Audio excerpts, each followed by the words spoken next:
Están ustedes escuchando Economía Directa. Muy buenos días, amigos de Colectivo Burbuja. Os doy la bienvenida una vez más a nuestro debate de Economía Directa. Como siempre, contamos con la presencia de varios invitados. En esta ocasión tenemos a Ángel Martín. Muy buenos días, Ángel. Hola, buenos días. A Pablo Baroja. Muy buenos días, Pablo. Hola, ¿qué tal? Y a Andrés González. Muy buenos días, Andrés. Hola, buenos días. Como casi siempre hablamos en estos debates de la situación de la economía española, muchas veces hablamos también de la situación de la economía europea, pues hemos pensado que va siendo hora de que dediquemos un programa a ver cómo va el resto del mundo, que además es muy grande, ¿no? Porque las cosas, parece, viendo cómo están la situación económica en España, parece como si la situación en todo el mundo fuera igual de mala y ni mucho menos es así. Si queréis, comenzamos hablando de cómo están las cosas en Estados Unidos. Ángel, ¿nos puedes hacer un pequeño resumen de cómo está ahora mismo la situación? Sí, bueno, las cosas en Estados Unidos, yo creo que hay indicadores que indican expansión y otros que indican contracción o desaceleración, y como hemos vivido durante estos últimos años, es difícil hacer un diagnóstico claro e inequívoco de cómo están las cosas, porque, como decía, tenemos indicadores negativos, que hoy ha salido el indicador de los pedidos de bienes duraderos en enero, que se ha comportado bastante peor de lo que se esperaba, y esto parece que, bueno, es un dato negativo. Sin embargo, datos positivos, tenemos el empleo, que en los últimos meses llevamos unos meses consecutivos de creación de empleo neto y bastante dinamismo en el sector privado, mientras que el sector público está destruyendo empleo. En el sector privado se están creando bastantes empleos. Por otro lado, otro indicador que parece positivo es el sector de la construcción, que parece haber tocado suelo. Veremos si esto es verdad en los próximos meses, pero existe evidencia de que la caída del sector ha tocado suelo. Lo veremos en los próximos meses. Luego, otro punto negativo que es preocupante es que también en los últimos trimestres se ha visto una caída del ahorro de los ciudadanos norteamericanos, y esto puede indicar que el crecimiento del consumo que se ha producido se está haciendo minando la capacidad de ahorro y minando los fondos propios de la población. Entonces, esto podría indicar que el crecimiento del consumo y el crecimiento de la economía estadounidense puede no tener muchos visos de continuar durante los próximos trimestres, y que de alguna manera se están comiendo la gallina de los huevos de oro, ¿no? Por esa situación de menor ahorro, y bueno, eso es preocupante. Resumiendo, hay indicadores positivos, indicadores negativos. Bueno, es bastante diferente a lo que tenemos en España, donde los indicadores negativos son el 90%, ¿no? A mí lo que me ha llamado también mucho la atención durante el año 2011 ha sido que otra vez los desequilibrios exteriores se han acentuado en Estados Unidos. La balanza de pagos otra vez se ha deteriorado, y bueno, yo creo que también por ahí debe venir esta propensión al consumo que has comentado, y ahorrar menos, pues yo creo que también ha repercutido en que se deteriore la balanza de pagos. Han aumentado bastante las exportaciones, no se han comportado mal, pero las importaciones se han comportado mucho peor que las exportaciones. Al final yo creo que la balanza energética ahí también debe haber contabilizado bastante. Sí. Sí. Andrés, tú, los Estados Unidos, ¿en qué situación los estás viendo ahora mismo? Yo a los Estados Unidos los veo una situación lánguida, es decir, tiene un crecimiento pues que desde luego es envidiable visto desde España, pero parece insuficiente para lo que ha sido el ritmo de crecimiento de la economía más pujante en las pasadas décadas, ¿no? Cualquier proyección que estemos manejando para Estados Unidos de crecimiento está en el entorno del 2% por debajo y siempre con grandes incertidumbres, ¿no? Vemos hoy mismo que sale el dato del precio de la vivienda que de nuevo va a la baja, a pesar de los múltiples avisos que surgen de manera interesada dando por finalizado el ajuste. En Estados Unidos tenemos un problema que es cómo manejan el dólar, ¿no? Están en una devaluación competitiva que no llega a fraguar porque hay otras partes del mundo como Europa que acaban teniendo problemas mayores y el dólar aparece como refugio, con lo cual no acaban de poder equilibrar sus cuentas con la devaluación del dólar. Pero desde luego, si algo quiero señalar es que el mundo no está en crisis. Estamos creciendo desde hace ya varios años por encima del 4%, 5%, y eso es algo que no vemos desde nuestro pequeño observatorio español, ¿no? Sí, bueno, yo si queréis os paso unos datos. Para el conjunto de Asia, el crecimiento durante 2011 parece ser que ha sido, a falta de algunos datos que quedan para completarlo, el 6,3%, y en la parte de lo que se llama el Asia emergente ha sido del 7,9%. El Asia emergente es India, Indonesia, Malasia, Filipinas, Tailandia y Vietnam, que incluyen pues muchísimos decenas de millones de personas. Creo que son alrededor de 1.500 millones concretamente. El crecimiento en la parte del Asia Oriental, China, Corea, Taiwán, el 8,5%, y en fin, los únicos que se han quedado estabilizados, más que nada por culpa de Japón, han sido Australia, Japón y Nueva Zelanda, lo que se llama el Asia industrial, aunque realmente yo estudié que Australia y Nueva Zelanda estaban en Oceanía, pero bueno, se ve que a nivel económico ya se meten en Asia, pues están en el 0%. Por ejemplo, en Sudamérica, toda Latinoamérica, ha rondado el 5% el crecimiento, y en África, bueno, la verdad es que África no he tenido tiempo de buscar los datos, pero hay países que van muy bien, como comentaba el otro día Ángel en un artículo que publicó, en el que hablaba de Ruanda, que iba muy deprisa, aunque es un país muy pobre, pero se está desarrollando con mucha fuerza. Tenemos países como Angola, que va también muy bien. En fin, o sea, África, dentro de la gran pobreza en general que hay en muchos países, pues la verdad es que se está desarrollando con bastante fuerza en los últimos años. Pablo, sobre todo esto, ¿qué tienes que decirnos? Coméntanos. Pues la verdad es que últimamente estoy siendo bastante escéptico. eh, por ejemplo, lo que comentaba Ángel sobre que Estados Unidos tiene green shoots, ¿no? Estos situaciones, como lo que decían, que era brotes verdes, ¿no?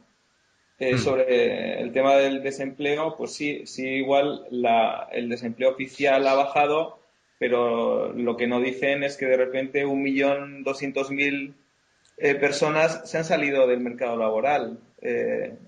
No dicen el porcentaje, por ejemplo, de participación en el mercado laboral está cayendo de manera continuada en los últimos años, ¿no? Entonces, o sea, cuando se ven realmente las estadísticas que no son tan fáciles de manipular, como por ejemplo el porcentaje de la población que está trabajando en función de la población entera, que eso no se puede manipular porque sacar a la gente de lo que sería población activa, eso es fácil, ¿no? O población desempleada, ¿no?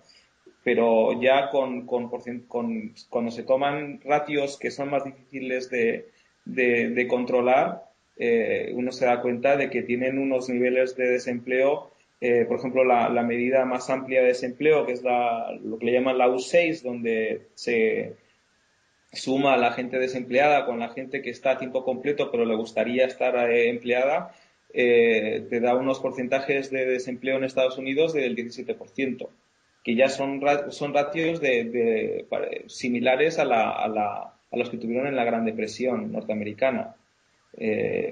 Y bueno, el PIB en países como Asia, pues yo soy una persona que duda mucho del PIB en España, del crecimiento del PIB en España, y dudo muchísimo más del crecimiento del PIB en países como China, donde pues se maneja mucho, por ejemplo, la inflación del país para sacar una cifra de PIB que conviene, ¿no?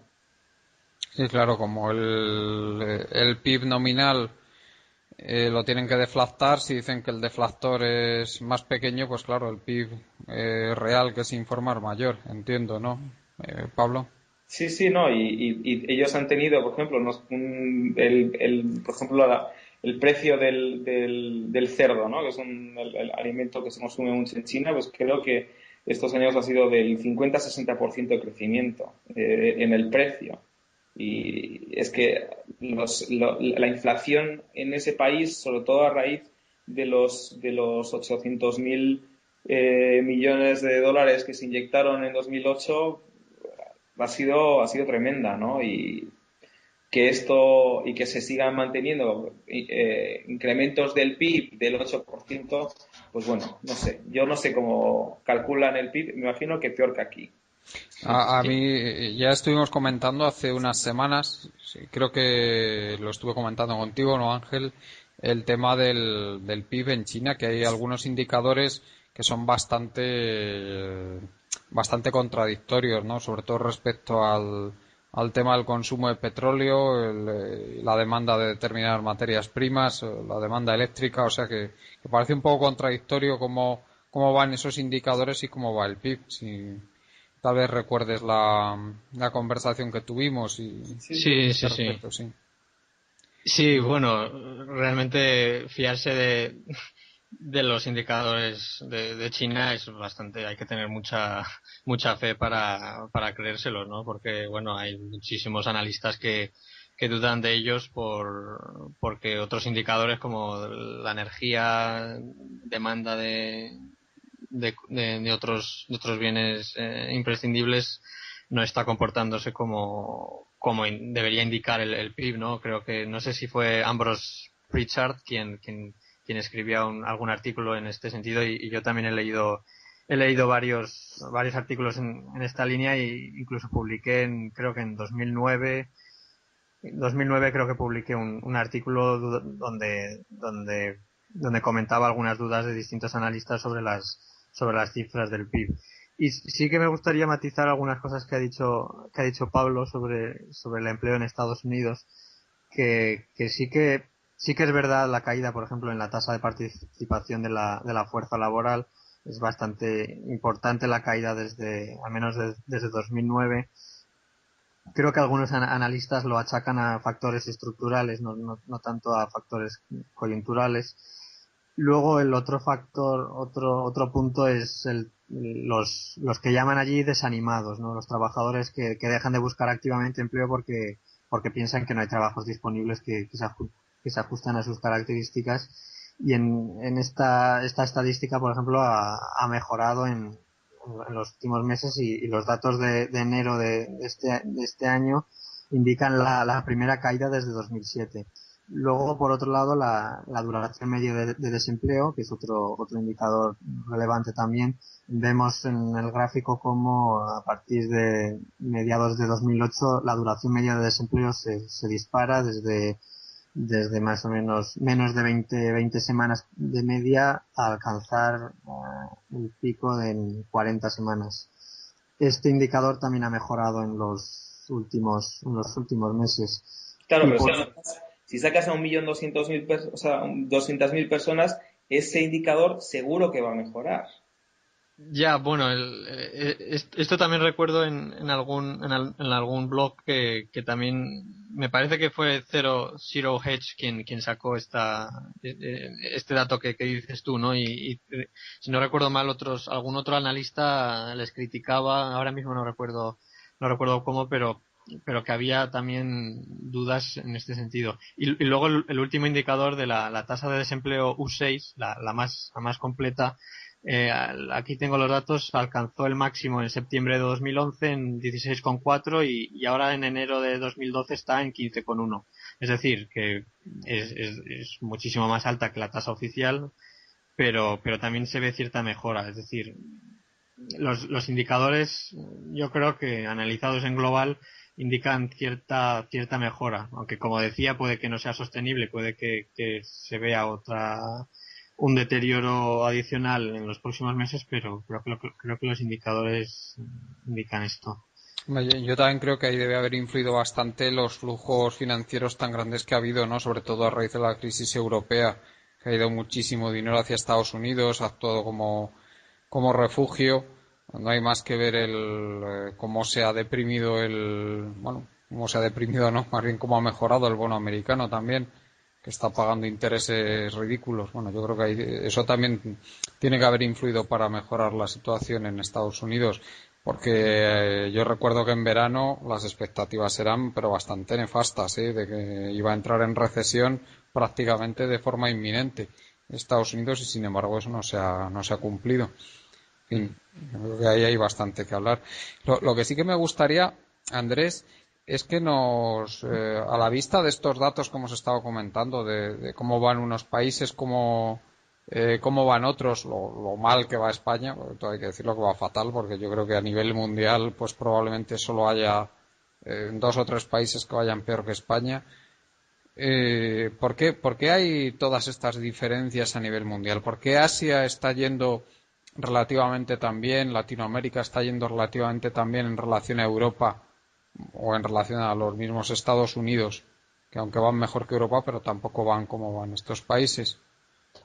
Bueno, yo creo que en parte se debe a una transferencia de riqueza y de cuotas de mercado.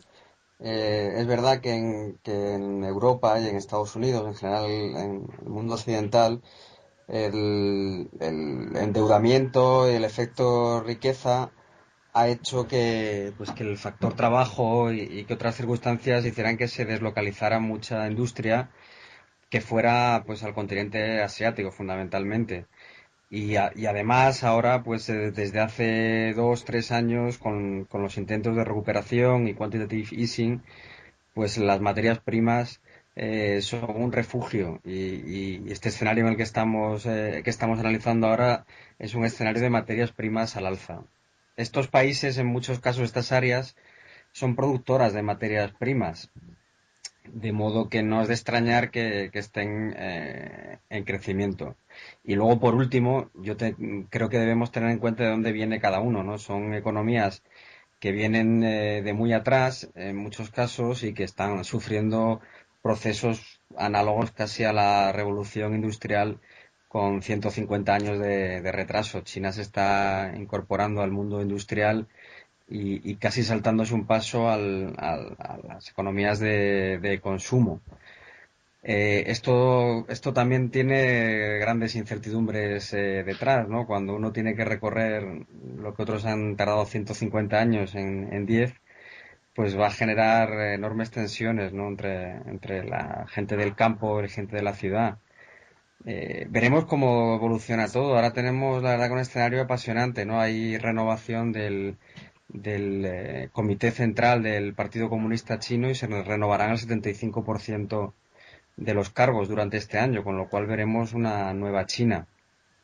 Y por otro lado, también tenemos que tener en cuenta que afrontan este crecimiento y escenario con una situación en la que sus bancos están en graves problemas, ¿no? Hemos visto cómo les han restringido el crédito, cómo les aumentan el encaje bancario, se vuelven a relajar porque la economía se para demasiado. Está claro que ese sistema financiero está sometido a una gran presión. Sí, Pablo, sobre este tema, ¿qué querías añadir? Bueno, la verdad es que sí, estoy de acuerdo con Andrés, aunque sobre el tema de la globalización, lo de las materias primas, yo creo que eso es un elemento que explica muchísimo de lo que está pasando, ¿no? Con el tercer mundo que está pues funcionando pues relativamente mejor que los países desarrollados, ¿no?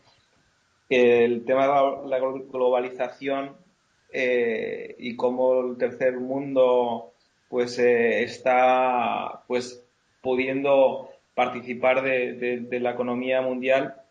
No es la primera vez que ha pasado, por ejemplo, en los últimos 200 años es la sexta vez que ha habido una ola de globalización. En esto, Michael Pettis, que es un antiguo financiero de Nueva York que se fue a trabajar a la Universidad de Pekín y que trabaja pues en esta escuela de negocios, es un experto en temas de tercer mundo y sobre todo de China, ¿no? Y comenta eso, que ha habido diferentes olas. Pues la primera fue en 1820, la segunda en 1870, antes de la Primera Guerra Mundial, antes de en lo que serían los años 20, en los años 70 y esta última, ¿no? Y son oleadas generadas por una enorme cantidad de liquidez, fruto de pues diferentes situaciones, ¿no? Desde algún desarrollo tecnológico que se encontraran yacimientos de oro, por ejemplo, los ingleses a principio del 19, o en este caso, por ejemplo, pues la enorme liquidez que generó todo el tema de hacer líquido elementos, por ejemplo, como las deudas hipotecarias de Estados Unidos, ¿no? Entonces, estas excesivas liquideces lo que hacen es, pues alimentan, pues el que se inviertan en zonas, en activos igual más arriesgados, y en este caso en países más donde normalmente pues se necesita de un mayor hambre de riesgo, ¿no? Entonces, esta liquidez va a estos países, hace que se desarrollen, que aumenten sus infraestructuras y bueno, pues al final genera una ola de globalización en el que, bueno, pues no se puede mantener. Al final, todo esto siempre son ciclos, y cuando acaba el ciclo, normalmente lo que hace el dinero es darle el flujo, cambia de sentido y vuelve a sus países de origen, ¿no? Entonces, lo que se está comentando ahora es que la idea es que a diferencia de otras experiencias históricas, esta vez pues sean el tercer mundo el que tire de los países desarrollados, ¿no? Habría que es un poco lo que está mucha gente apostando porque los países como Rusia, India, Brasil y China pues tiren de la demanda agregada mundial, y bueno, sería la primera vez que ocurre, ¿no? A mí lo que me llama la atención sobre todo es que a pesar de lo que se ha deprimido la demanda en los países más desarrollados, en los países más ricos como son Estados Unidos o Europa Occidental o el mismo Japón, que estos países han, bueno, sí, bajado un poquito su crecimiento en el 2008-2009, pero luego otra vez han vuelto a la misma senda que tenían anteriormente o aproximadamente más, han seguido por el mismo camino. Lo que a mí me gustaría también saber, Ángel, es qué hubiera pasado en los países de la OCDE, fundamentalmente Europa, Estados Unidos, si no hubiera habido ese endeudamiento tan enorme que hubo en los años 2000, entre 2000 y 2008, o entre el 98 y el 2008, si realmente estos países hubieran crecido como crecieron y las cosas hubieran ido tan bien como parecía que iban, que a mí me da la impresión de que no. Y claro, si llegamos a la conclusión de que ese endeudamiento no era sostenible en el tiempo, pues realmente ahora lo que estamos viendo es lo que tendríamos que haber visto hace 15 años. Sí, en el caso de los países emergentes es difícil, bueno, en el caso de los países emergentes y en el caso de los desarrollados, porque tenemos factores reales, de alguna manera, incrementos en productividad, innovación, cambio tecnológico, etcétera, pero al mismo tiempo tenemos otros factores financieros o monetarios que que también afectan muchísimo al crecimiento, pero que normalmente inician dinámicas que no son sostenibles como el endeudamiento tan alto que hubo en la última década en Europa. Entonces, bueno, yo creo que por el crecimiento en los emergentes podría haber sido menor, pero sin duda creo que hay señales en estos países que indican una mejora institucional y una mejora que puede producir grandes dividendos en el crecimiento en estos países, porque yo creo que los países atrasados muchas veces son atrasados precisamente porque se ponen barreras que impiden a la gente que desarrolle su creatividad, que desarrolle su capacidad de innovación, y si cuando se eliminan esas barreras, que algunas veces son institucionales, pues corrupción, inseguridad jurídica o incluso inseguridad física. El ejemplo lo tenemos, por ejemplo, en Colombia a principios de la década anterior, con una inseguridad física tremenda. Entonces, cuando se eliminan estas barreras, estos países pueden crecer a altas tasas. Esto lo podríamos estar viendo también en algunos países de África, como Ruanda, que buenas políticas económicas, buenas instituciones generan procesos de crecimiento elevado y sostenidos. Otra cosa es que luego al mismo tiempo haya factores como la abundante liquidez que exageren estos crecimientos y de alguna manera ese crecimiento tenga que desacelerarse en el medio plazo. Pero yo creo que sí que hay señales que indican que se están haciendo bien algunas cosas y que el crecimiento puede continuar. Pero sí que me preocupa mucho el tema de China, porque es bastante probable que haya una desaceleración fuerte o un aterrizaje, el hard landing que le llaman tantos. Entonces este aterrizaje en picado podría arrastrar a países latinoamericanos como Brasil, que están exportando muchísimo a China, o incluso Perú, que se observa también un incremento en la relación comercial muy muy importante en los últimos años con China. Entonces ahí sí que veo bastante preocupación. Ya veremos, los gobernantes chinos están haciendo, como siempre, están intentando fine-tunear, que se dice, intentar, cuando las cosas cuando la economía se sobrecalienta, intentan poner un poco el freno.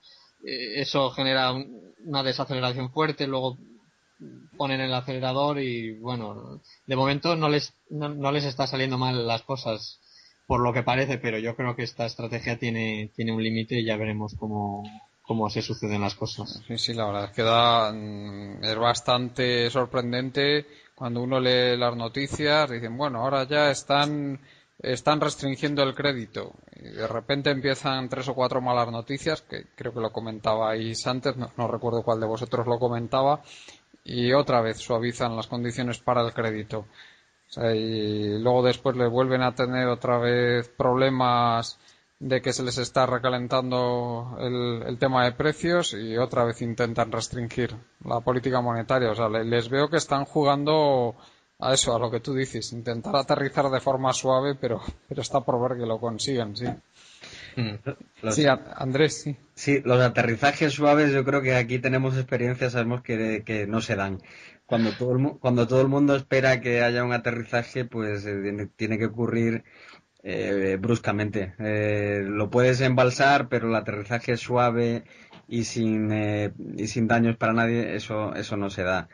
Pero bueno, con China yo creo que tenemos que ser optimistas por una cosa, por el capital humano que se está generando, por los millones de licenciados, de ingenieros que están saliendo cada año, y según dice todo el mundo, pues de un nivel excelente, ¿no? Cuando vienen de intercambio a Europa o Estados Unidos, generalmente de los primeros de cada promoción, pues suele ser un chino. Es verdad que, como hablábamos creo que en alguna otra tertulia, pues tienen una política de selección del alumno que recibe la mejor educación, los mejores recursos, que sería difícilmente aceptable en nuestro mundo occidental, ¿no? Pero que en su caso pues les está dotando de una formación que sin duda yo creo que en el futuro les hará ir a mejor, ¿no? Al margen de cómo esté su economía en esta coyuntura o cómo consigan cambiar su política, que es algo que sin duda pues ocurrirá, ¿no? Me preocupa un poco en otras zonas del mundo en las que yo creo que habrá tensión, como en Latinoamérica, por ejemplo, en Argentina, ¿no? O sea, es verdad que las tasas de inflación en Argentina no son creíbles. Ya por los organismos oficiales han decidido no aceptar esas estadísticas y se prevén reacciones populistas por parte del gobierno de los Kirchner, ¿no? Parece ser y esto afecta a intereses españoles, probablemente haya una nacionalización de YPF. ¿Cómo afectará esto al petróleo? Pues seguramente añadirá tensión donde no donde no necesitamos demasiados más factores, ¿no? Que añadan tensión. Y finalmente creo que este será el escenario que marque nuestro futuro, ¿no? ¿Qué pasará con las materias primas y sobre todo con el petróleo?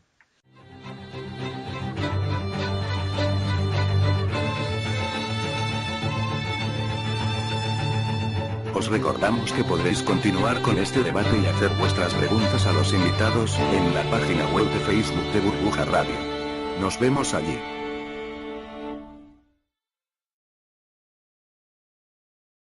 Sí, yo ahí ya sabéis que a mí me preocupa muchísimo. Tenemos el petróleo ahora mismo pues en niveles altísimos, en euros ha estado tocando toda la semana pasada máximos, 92, 93, incluso 94 euros creo que llegó a tocar uno de los días de la semana pasada.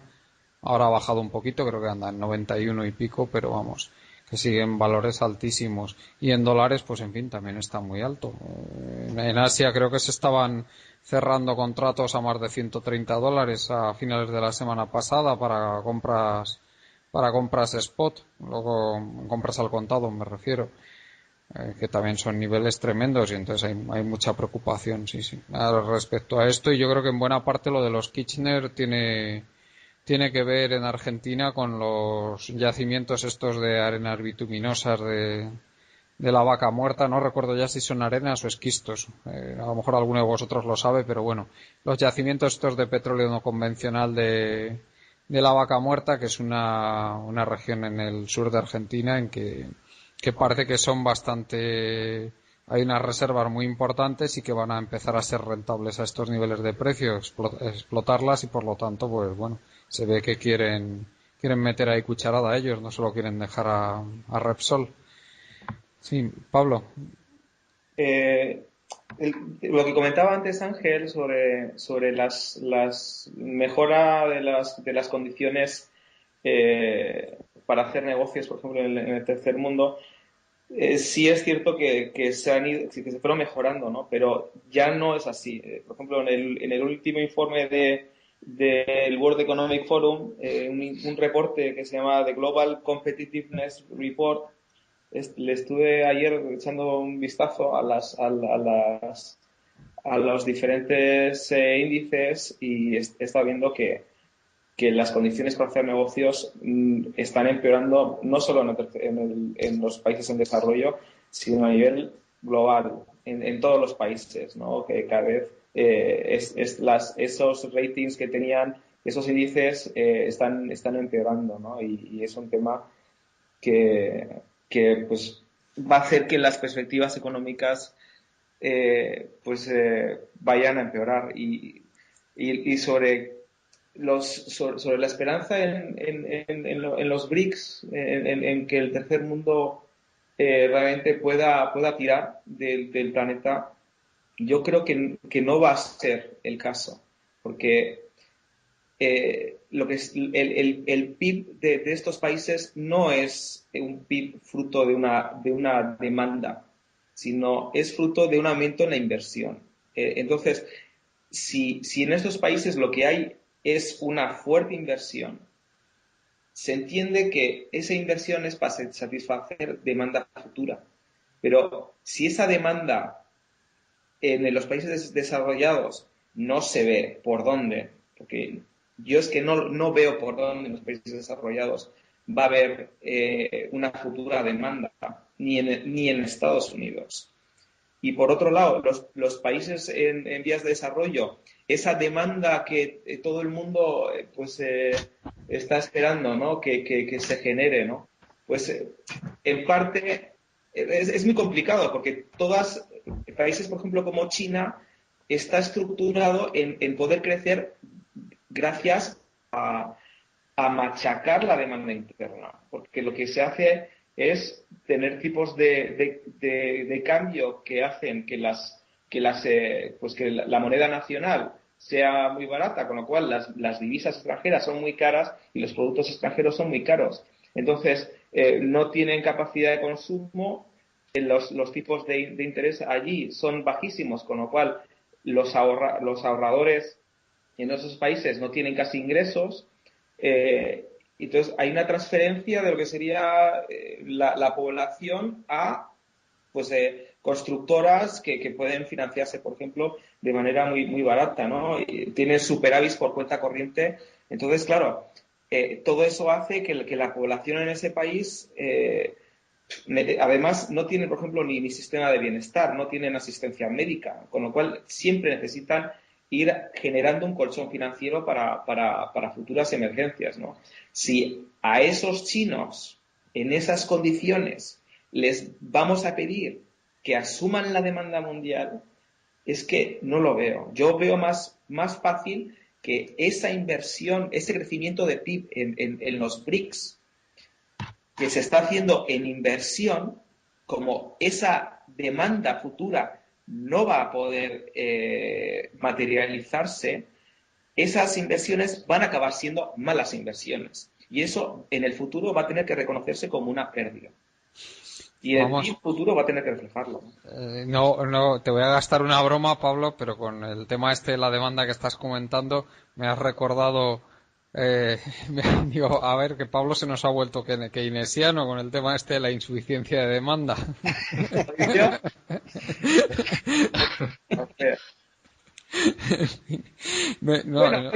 Yo no le tengo tanta pirria a Keynes, ¿eh? Yo, en muchos sentidos, por ejemplo, en este debate entre Hayek y Keynes, yo, por supuesto, siempre tiraré hacia Hayek.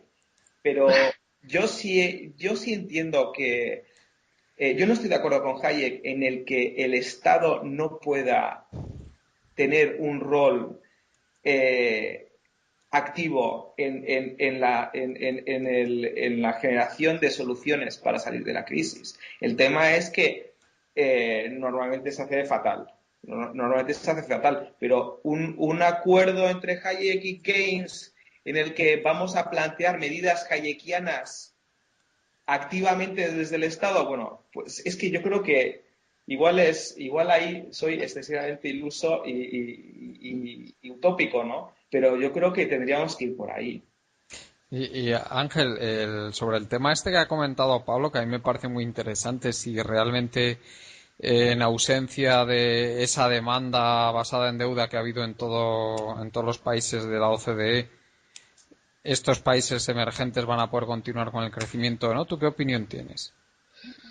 Sí, bueno, yo creo que el ajuste tiene que producirse a nivel mundial, porque hemos vivido unas décadas de crecimiento basado en buena parte, no totalmente, pero en parte en deuda y en expansión del crédito demasiado expansiva, y creo que debe producirse un ajuste en todo el mundo. La estructura productiva internacional de alguna manera tiene que ajustarse porque las circunstancias han cambiado. Ahora, pues en Europa y en Estados Unidos no habrá tanta demanda como para que pueda ser absorbida. Entonces, claro, esto es complicado. El ajuste es difícil y bueno, lo que pasa que, claro, en China, por ejemplo, este ajuste se ha intentado evitar por parte de las autoridades. El ajuste que tenía que producirse era tremendo, pero con unos estímulos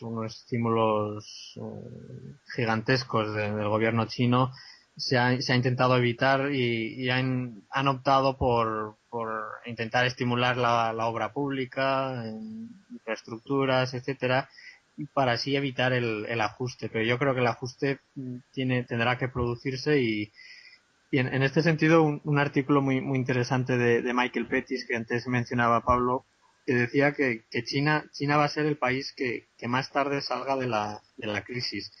Precisamente por esto, porque el ajuste que tiene que hacer China es más grande que el que tienen que hacer otros países, y porque el gobierno con los estímulos ha retrasado ese ajuste. Entonces, esto es complicado y bueno, los policy makers chinos llevan diciendo ya unos años que el modelo productivo de China tiene que cambiar desde la exportación hacia el consumo interno, y parece que se han llevado a cabo algunas medidas en este sentido, pero es difícil ver cómo se va a plasmar en la realidad y cómo esto no va a afectar gravemente al crecimiento.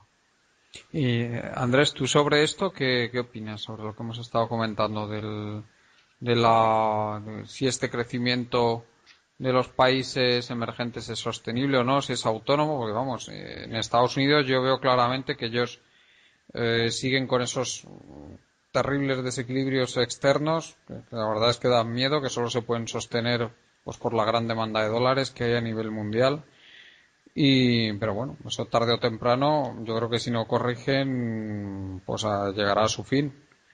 Y claro, en Europa ya vemos cómo está la situación. Pues efectivamente, la demanda esa exterior no se sabe muy bien de dónde va a venir. ¿Tú crees que lo ves tan negro como Pablo, esto? Pues mira, por una vez y sin que sirva de precedente, voy a poner una nota de optimismo. Yo creo que China cambiará sus pautas de consumo y que habrá demanda interna, ¿no? ¿Por qué pienso esto? Pues pienso, por ejemplo, en la España de los años 60, 80, que probablemente importaba muy pocos productos de alta gama, no era un mercado que pudiera tenerse en cuenta en el mercado exterior. Seguro que los señores de BMW, cuando hacían sus planes de negocio, nunca pensaron vender tantos BMW, y finalmente pues el desarrollo, la prosperidad, tanto la real como la percibida, acabaron animando a una demanda interna muy fuerte, que hizo que tuviéramos una balanza comercial desequilibrada durante una década, después de haber sido un país pues muy aislado y con un comercio exterior pues que era muy pobre y que estaba basado en nuestro turismo. Por eso yo creo que China acabará teniendo un cambio de modelo en el que podrá desarrollarse la demanda interna, y lo creo por lo que decía antes de ese capital humano que llevan generando durante tanto tiempo y que es de tan buena calidad. Por otro lado, creo que las proyecciones en economía sirven de poco y que en cualquier momento la inercia puede cambiar por un cambio de paradigma, y no veo que sea necesariamente positivo, con lo cual aquí reducimos el tono del optimismo. Creo que el proteccionismo por un lado y el crecimiento a cualquier precio por otro nos van a meter en unas presiones pues que no son muy distintas de las que hubo en la salida de la Gran Depresión, y que acabaron, como todos sabemos, pues con la Segunda Guerra Mundial. No creo que lleguemos en ningún caso a ese punto, pero desde luego nos quedan muchas tensiones por ver. ¿Tú también ves, Pablo, este tipo de peligros para el libre comercio, de que vaya a haber un mayor proteccionismo en el futuro? ¿Crees que puede haber una regresión en la globalización, como comentaba Yo, Andrés? yo sí lo creo porque, como comentaba al principio de Michael Pettis, ¿no? Sobre estas 6 olas, ¿no? Estas 6 olas que se generan de globalización, que se generan con una expansión crediticia. Lo que pasa cuando acaba esa expansión crediticia, y en China esa expansión crediticia ha pasado, por ejemplo, de un incremento en la masa monetaria del 30% ahora a la última cifra del 12%. O sea que está contrayéndose de manera muy rápida, y eso se está viendo también en el precio de las casas, por ejemplo, en China, que están cayendo en la mayoría de los estados, ¿no?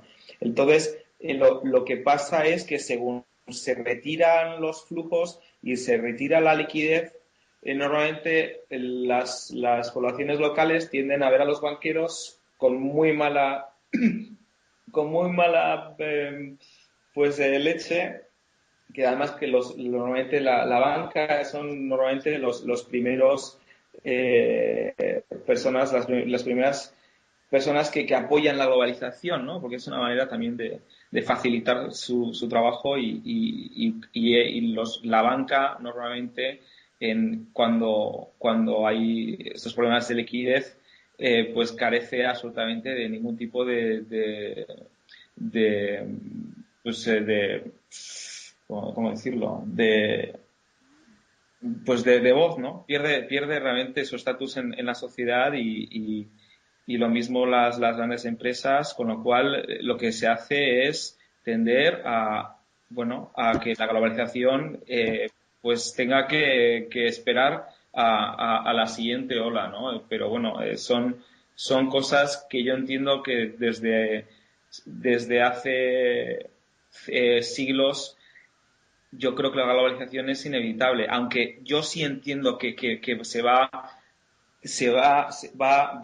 a perder mucho de su peso, pero el hecho de que la tecnología esté ahí, la tecnología de transporte esté ahí, al final estas cosas lo que hacen es hacer el mundo mucho más pequeño. Facilita muchísimo por ejemplo, todo el desarrollo de la tecnología de la información, ha facilitado muchísimo la comunicación entre países y todo eso lo que hace es aumentar la comunicación y aumentar la interdependencia entre las diferentes regiones, ¿no? Entonces, esto yo creo que es algo inevitable, pero que de todas maneras, de manera coyuntural, así como, por ejemplo, yo sí creo también que China en el futuro va a tener un futuro próspero, yo entiendo que el batacazo se lo van a dar porque, por ejemplo, el sector de la construcción es superior en porcentaje al que teníamos en España en el boom. Y todo esto, además, en los últimos años, las inversiones han sido pues espantosas, ¿no? Entonces, las pérdidas ahí van a ser espantosas. Entonces, nadie va a poder librar a China de un tortazo épico, ¿no? Y la globalización también va a sufrir en los próximos años. Ángel, ¿tú sobre esto qué piensas? Sobre un posible retroceso en la globalización, porque lo que hemos visto en los últimos meses ha sido precisamente que el comercio mundial ha estado en máximos. Durante mes tras mes iban batiendo récords. Ahora ya, efectivamente, eso también ha estado amparado pues, gracias al boom que ha habido en todos los países emergentes que comentábamos antes, con estas tasas de crecimiento tan altas, pero aún así el comercio no cabe duda que sigue aumentando. ¿Cómo tú ves este tipo de tensiones para que haya un retroceso en la globalización también? En las relaciones entre China y Estados Unidos suele haber tensiones periódicas que además son los candidatos republicanos, por ejemplo, recuerdo en varias ocasiones que han hecho campaña de esto, ¿no? Vamos a ir contra los chinos porque los chinos nos están quitando los empleos nacionales, y este discurso se oye con bastante frecuencia en Estados Unidos por parte de algunos republicanos y por parte de demócratas. Y cuando las cosas van mal, cuando la economía nacional va mal, suele haber tensiones populistas, para que los gobiernos culpan a los extranjeros de que parte de nuestro mal viene de fuera, porque por ejemplo los chinos pues producen muy barato, no tienen derechos sociales, etcétera, y nos están haciendo dumping y nos están quitando los empleos. Entonces esa tensión existe, pero por el otro lado hemos visto que en estos 4 o 5 años de crisis el proteccionismo no ha aumentado tanto como quizás se podía esperar. Entonces sí que creo que hay tensiones, pero bueno, pueden suavizarse o pueden encararse de forma que esas tensiones no se reflejen en aumentos de proteccionismo. Sí, yo lo que veo es que los Estados Unidos, por ejemplo, podría ser uno de los países más perjudicados, ¿no?, por la globalización. Sin embargo, como sigue pudiendo mantener sus balanzas de pagos negativas, pues tampoco se ve que haya demasiadas. Sí, puede haber estos discursos que comentabas, pero tampoco se ve que haya unas presiones reales ahí muy importantes. Y en Europa, como hay países que les está yendo muy bien con la globalización y a otros les está yendo de pena, ¿no? En la misma zona euro tenemos a Alemania que le está yendo extraordinariamente bien con la globalización, a Holanda que 3/4 de lo mismo, Finlandia le está yendo bastante bien también, Austria, y luego tienes otros que están en una posición similar a la que está más o menos Estados Unidos, es decir, que siguen exportando pasivos financieros mientras importan productos reales como Francia, que sigue deteriorando su balanza de pagos trimestre tras trimestre y no les pasa nada de momento. Y como los que menos peso político tienen son los países que están sufriendo de verdad, como son España, Grecia, Portugal, pues en fin, de momento en Europa tampoco hay ningún interés por dar marcha atrás en la globalización. Entonces yo creo que mientras estos países vayan aguantando no va a haber ningún riesgo real. Me da a mí la impresión, o sea que a nivel político no veo mucho riesgo. Juan Carlos, yo añadiría que la globalización no es un proceso lineal. Quiero decir, en el siglo XIX había más comercio internacional que posterior a mediados del siglo XX. Sí, sí. Son caminos de ida y vuelta y cuando uno ve muchas propuestas políticas en Europa ante los problemas, lo primero que se pide es cerrar los mercados, tener una industria propia, dar empleo a los de aquí, a pesar de las ventajas que todos sabemos que tiene el comercio internacional en cuanto a especialización. De modo que yo no descartaría ni mucho menos esas tensiones, aunque no veamos por dónde puedan venir. Sí, sí, no, yo tampoco las descartaría, pero vamos, que de momento tienes razón Ángel, que llevamos ya más de 4 años, 4 y medio, como comentaba él, de crisis, y no se ve que haya demasiados problemas a ese respecto. Ahora que en fin, yo Ya entiendo que veremos. ya veremos, sí, sí, porque todavía queda mucha crisis, todavía Sí. queda mucha crisis y estamos viendo la situación ahora mismo en Europa, cómo está el sistema financiero, bueno, en general el sistema financiero a nivel mundial es extraordinariamente frágil y esto no ha hecho más que empezar, ¿eh? Yo creo que ya la gran moderación esa ya pasó a la historia, eso no la vamos a volver a ver. Hay, en un artículo de Michael Pettis que escribió en Foreign Policy, que se llamaba La globalización si va a entrar en quiebra, ¿no? Empezaba el artículo con una cita de Alfonso Rothschild, de la tercera generación, y decía en 1865 que solo la generación más joven que tenía una educación universitaria era capaz de entender las exigencias de esos tiempos, ¿no? Porque realmente estaba un boom de globalización tremendo, ¿no? Para 1873, con el batacazo que tuvieron, pues ahí quedó la globalización, ¿no? Y lo mismo pasó cuando acabó la Primera Guerra Mundial, lo mismo pasó en el 29, porque en los años 20 hubo un florecimiento del comercio global tremendo, ¿no? Sí, Y así ya es. acabó. Y lo mismo pasó con los años 70, que también hubo muchísimo desarrollo y tal, y al final el que, pues, que al final la Reserva Federal, ¿cómo se llama este tío? Volcker, Ujú. que, que al final lo que hizo es pues contraer mucho la liquidez.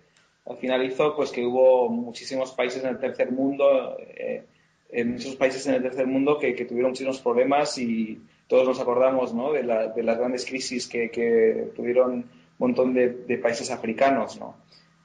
Y sudamericanos con sus problemas de deuda, ¿no? Y al final yo creo que eso es algo, como comentaba Andrés, que es algo cíclico. Sí, más reciente es la relación directa entre los quantitative easing y la subida del precio de los alimentos que han generado las revueltas en el norte de África y en Oriente Medio.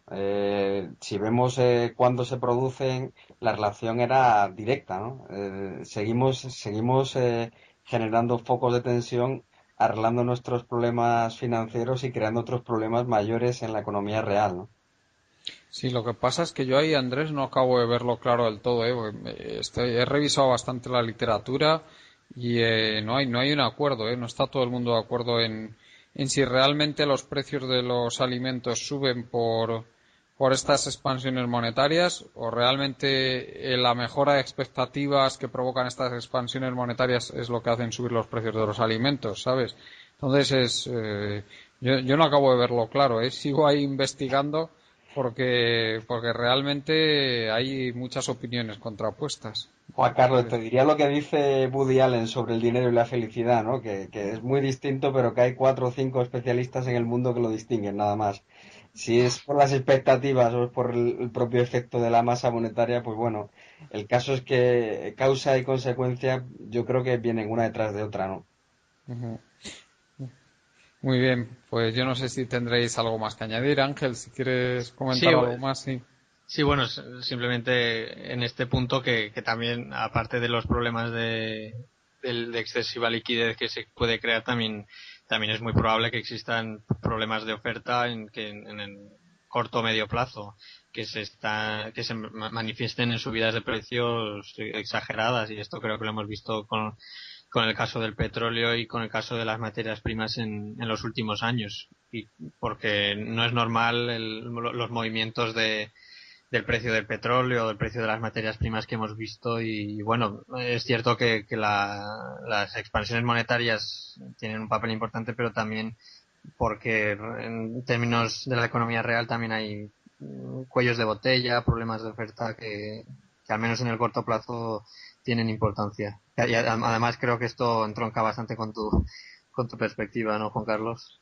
Sí, sí, vamos. Y realmente yo estoy siguiendo mucho todo el tema de la producción de petróleo, como sabéis, y últimamente se está viendo cómo se está incrementando esta producción, no de petróleo tal y como se entiende, sino de lo que se llama los líquidos totales, es decir, todo el petróleo no convencional, gases licuados de petróleo, biocombustibles, y se está observando que está aumentando esa producción, pero precisamente es porque están entrando explotaciones que no eran rentables hasta precios más altos. Entonces, claro, es la propia demanda cuando tira de los precios hacia arriba, y esos precios, según van subiendo, va haciendo que nuevas explotaciones entren en el mercado. Pero claro, son explotaciones que entran a precios altísimos ya.